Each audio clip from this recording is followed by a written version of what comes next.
तीन चार अहम मुकदमात में इस्लामाबाद हाई कोर्ट में पेश हुए। सबसे अहम मुकदमा जो था वो इस्लामाबाद में जलसे की इजाज़त के लिए जो रिट दायर हुई थी वो आज इस्लामाबाद हाई कोर्ट ने मंजूर कर ली है और हमें जलसे की इजाज़त देते हुए डीसी इस्लामाबाद को हिदायत की है कि हमें एनओसी जारी करें। तो लिहाजा 6 अप्रैल को रात 10 बजे हमारा जलसा होगा और अभी तक डीसी ने ग्राउंड की निशानदेही नहीं की है कि किस ग्राउंड में उनका एनओसी होगा, लेकिन 2 अयाम में वो पाबंद है कि वो एनओसी भी जारी करें और उसमें मेंशन करें कभी इम्कान ये है कि परेड ग्राउंड में होगा। बहरहाल जलसा है 6 तारीख को है और परेड ग्राउंड में है, लेकिन सिर्फ इतना 2 दिन में देखना होगा कि डीसी साहब उसमें ग्राउंड का जिक्र कर दे। सर ये दूसरा जो अहम मुकदमा था वो मैंने दायर किया था, चूँकि ज़िंदगी को ख़तरा लाख है। और मैंने कहा था कि रियासत की ज़िम्मेदारी है कि हमें सिक्योरिटी दे। आए दिन लोग घरों में घुसते हैं, नकाबपोश होते हैं और नामालूम लोग होते हैं, अगवा की अटेम्प्ट्स होती हैं। तो रियासत से मैंने कहा कि जी इनकी ज़िम्मेदारी है कि हमें ये सिक्योरिटी दे।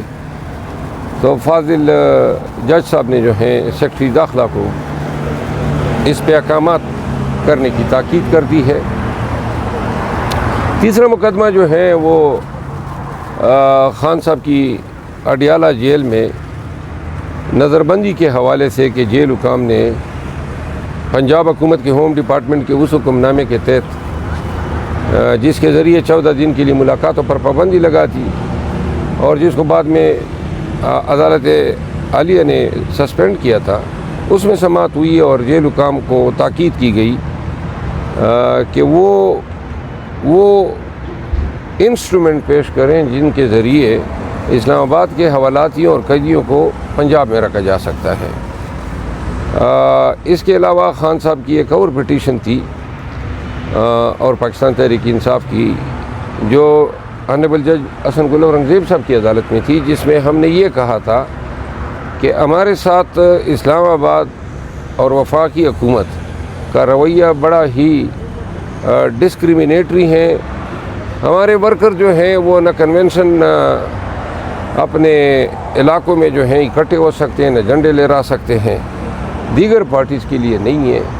तो इसमें हमने वफाक को पार्टी बनाया था, वो भी आज कोर्ट ने अलाउ कर दी हैं और हिदायत की वफाकी हुकूमत को कि पाकिस्तान तहरीक इंसाफ के साथ सियासी एक्टिविटीज़ में कोई तफरीक नहीं की जाएगी। जो बुनियादी हकूक़ है वो कुल्लम कुल्ला पार्टी उनका एक्सरसाइज करेगी। तो अल्हम्दुलिल्लाह इससे हमें इस्लामाबाद के छोटे छोटे इलाके में या पेरिफेरी में जाने, वहाँ पे 6 मार्च के लिए जो 6 अप्रैल के लिए जो जलसा है लोगों को इनवाइट करने, ये अब तकालीफ नहीं होगी कि इंतज़ामिया रोड़े अटकाएगी। तो ये आज की रुदात थी जो मैंने आपको गोश्त गुजार की। अच्छा सर ये बताएं कि इस्लामाबाद हाई कोर्ट के जजेस की जानिब से खत एक सामने आया है, इस हवाले से पीटीआई का क्या मौक़िफ़ होगा, आपका क्या मौक़िफ़? पाकिस्तान तहरीक इंसाफ समझती हैं कि ये ऑनरेबल जज साहिबान ने 2 चीज़ों पे मोहर सबत कर दी है। नंबर 1 कि मुल्क में कानून की हुक्मरानी और अदलिया की आज़ादी जो है वो सलब करने की कोशिशें हुई हैं और कहीं पे सलब की जा चुकी हैं। मर्ज़ी के बेंच बनवाए जाते हैं, मर्ज़ी के फ़ैसले करवाए जाते हैं और इस पे जो है इंटेलिजेंस इदारे जो हैं वो जजिस को हरासा कर रही हैं, उनके घरों में इंस्ट्रूमेंट्स लगा रही है।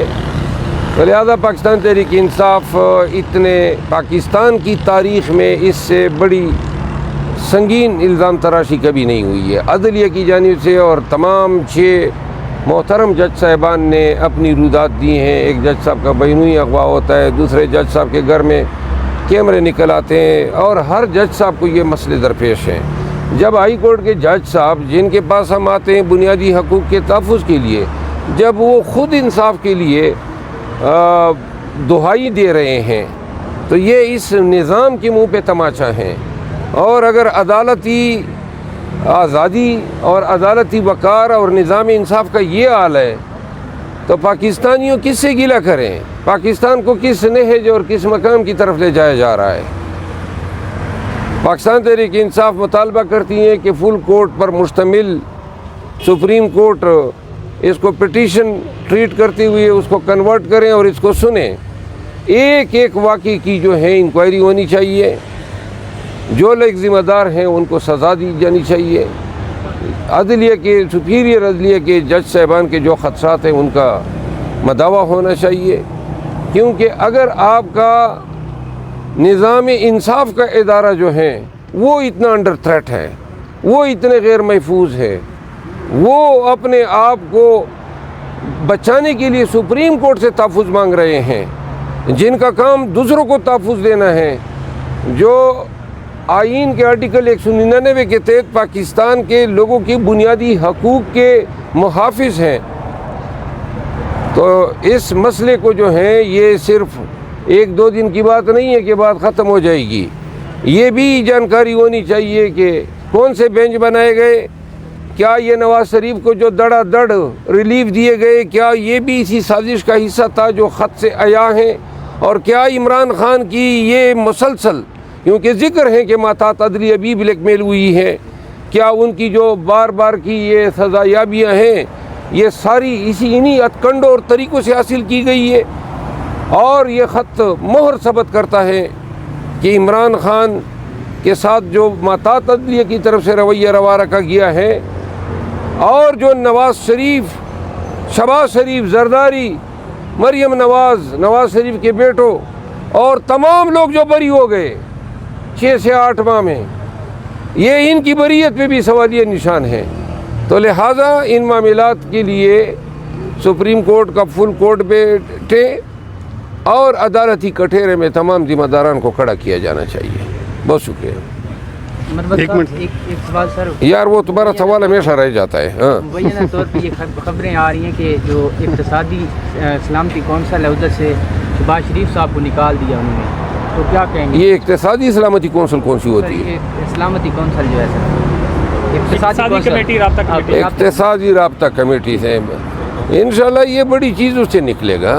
ہاں، یہ تو صرف اقتصادی رابطہ کمیٹی، دیکھیں یہ وزیر اعظم ہے ہی نہیں، اسی طرح اس نے بیروق جو ہے دھرا ہوا ہے. عدالت کے اس لیٹر نے ان سب کے یہ جو 9 فروری کو جو مینڈیٹ چوری ہوا ہے، یہ جو پی ٹی آئی چیخ کے کہہ رہی ہے کہ 9 فروری کو پی ٹی آئی کا مینڈیٹ چوری ہوا ہے، یہ خط تصدیق مہر ثبت کر رہا ہے کہ جو لوگ ہائی کورٹ کے جج صاحبان کو ڈرانے کے پہ قادر ہو، ان کے لیے ایک اے سی اور ڈی سی کو مینیج کرنا کوئی مشکل بات نہیں ہے.